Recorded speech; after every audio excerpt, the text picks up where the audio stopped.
अगर जमान अगर निकल के नहीं अगर नुकड़ के शाट मार। अस्सलाम वालेकुम जी।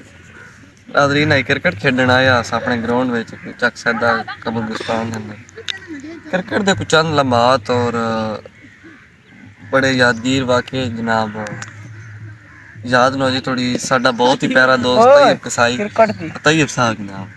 मोहतरम जनाब तैयब साहब अपने दौर दा तैयब एक बड़ा मायनाज प्लेयर आई बड़ा खिलाड़ी आई जनाब तैयब नो इस तरह शौक होंदा है कि दूजा पीरियड लगदा है तैयब ना सुत्तन पाड़ के अपनी घरों टेप चौं टुर वैंदा घरों टेप चाह के टेप भी ओदे पले होंदी ते गेंद भी ओदे जिस टाइम वारी दी वारी होंदी तैयब ने सारे तो आखिरी बारी जीनी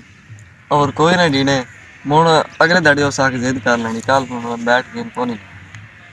अगले दाड़े बाद तो रूटीन बन गई तैयब ने जनाब अली सादा आख्या मां और रोज तो क्या बनना उस्ताद जी मेरी सलवार पाट पहनदी उस्ताद एक दफा क्यों ला छड़िया पा मरे जब्बे करो थल्ले अंडरवेयर पाए कर वो गल है तैयब जेड़ा ना अपने दौर दा प्लेयर भी आई आसिफ अली दा बड़ा बड़ा फैन है अपन हुन मेरे हर एक बाल खिटाइए तो अगा निकल को देखो शाट लगदी है कोई ना वो जो फखर जमान दा फैन है ना दा फखर जमान अगा निकल के नहीं अगा नुकड़ के शाट मार